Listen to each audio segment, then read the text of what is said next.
हुकूमत ने आइंदा बरस आम इंतखाबात के लिए इलेक्शन कमीशन ऑफ पाकिस्तान को 17 अरब 40 करोड़ रुपए के फंड्स फराहम कर दिए हैं। ताहम इसके बावजूद मुल्क में इलेक्शन के इनेकाद के हवाले से कयास आराइयों का सिलसिला जारी है। ये कयास आराइयाँ और इबाम इस वजह से भी हैं कि नई हल्का बंदियों की वजह से कौमी असम्बली की तहलील के 90 रोज के अंदर इंतखाबात नहीं हो सके थे। ताहम 8 फरवरी को इलेक्शन की तारीख तय होने के बाद chief justice of Pakistan justice Faez Isa ने भी इंतबाह किया था कि अगर इलेक्शन के इनेकाद के हवाले से शकूक व शुबहात पैदा किए गए तो ऐसा करने वाले आइन की खिलाफ वर्जी के मुर्तकिब होंगे। लेकिन चीफ जस्टिस के इस इंतबाह इलेक्शन कमीशन की वजाहत के बावजूद ताखीर की अफवाहें खत्म होने में नहीं आ रही। ख्याल रहे कि अगस्त में कौमी असम्बली अपनी मुद्दत से कबल तहलील की गई ताकि इंतखाबात के लिए 90 रोज का वक्फा लिया जाए, मगर इलेक्शन कमीशन ने 90 रोज के अंदर इलेक्शन करवाने से माजरत कर ली थी। अब अगरचे इंतखाबात की तारीख का ऐलान हो चुका है, ताहम इसके बावजूद बाज हल्कों में इलेक्शन के इनेकाद के हवाले से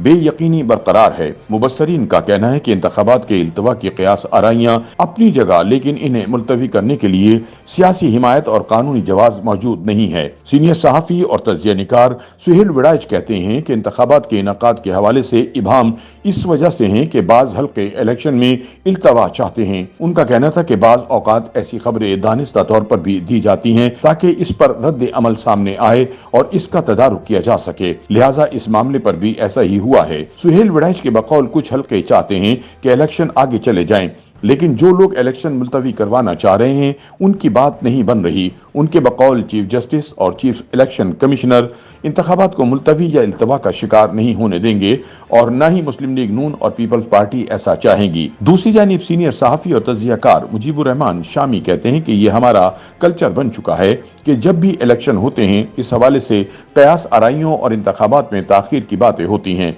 उन्होंने कहा कि ये इस वजह से भी है कि माजी में मुतअद्दिद बार मुल्क में इंतखाबात इल्तवा का शिकार हुए और बाज दफा तो मौखर भी कर दिए गए। मुजीबुर रहमान शामी ने उम्मीद जाहिर की कि जूं जूं वक्त गुजरेगा और इलेक्शन की तारीख करीब आएगी, ये कयास आराइयाँ और इबाम दूर होते जाएंगे। मुजीबुर रहमान शामी के बकौल इलेक्शन शेड्यूल के ऐलान के बाद सियासी जमातें मुतहर्रिक हो जाएंगी और अपनी इंतखाबी सरगर्मियों का आगाज कर देंगी। साबिक secretary election commission Kanwar Dilshad कहते हैं कि इंतखाबात में ताखीर की कयास आराइयों को खत्म नहीं किया जा सकता क्योंकि ये इबाम इलेक्शन कमीशन के किसी अमल या हुकूमत की किसी हिकमत अमली की बिना पर नहीं है। उन्होंने कहा कि सुप्रीम कोर्ट ने कह रखा है कि जो इलेक्शन के हवाले से इबाम पैदा करेंगे उनसे निपटा जाएगा, तो चीफ जस्टिस को इसका नोटिस लेना चाहिए। उन्होंने कहा कि इलेक्शन कमीशन ने भी बाज सहाफती इदारों से पूछा है कि वो इंतखाबात के हवाले से इबाम क्यों पैदा कर रहे हैं। कंवर दिलशाद के बकौल इंतखाबात के हवाले से इबाम की एक वजह सियासी जमातों का अवामी तौर पर मुतहर्रिक ना होना भी है और वो काफी अरसे से सियासी जमातों से कह रहे हैं कि वो अपने पार्लिमानी बोर्ड बनाएं और इंतखाबी तैयारी मुकम्मल करें। वो कहते हैं कि इंतखाबात के हवाले से तैयारियां की जा रही हैं और इलेक्शन कमीशन कह चुका है कि 15 दिसंबर को इंतखाबी शेड्यूल जारी कर दिया जाएगा। YouTube पर गूगली न्यूज देखने के लिए youtube.com की सर्च बार में गूगली न्यूज टीवी टाइप करें। गूगली न्यूज के पेज पर सुर्ख रंग के सब्सक्रिप्शन वाले बटन पर क्लिक करना ना भूलिए। YouTube पेज पर अपलोड होने वाली वीडियोस से बाखबर रहने के लिए बेल आइकन पर क्लिक कीजिए। आपको हर नई वीडियो के बारे में नोटिफिकेशन मौसूल हो जाएगा।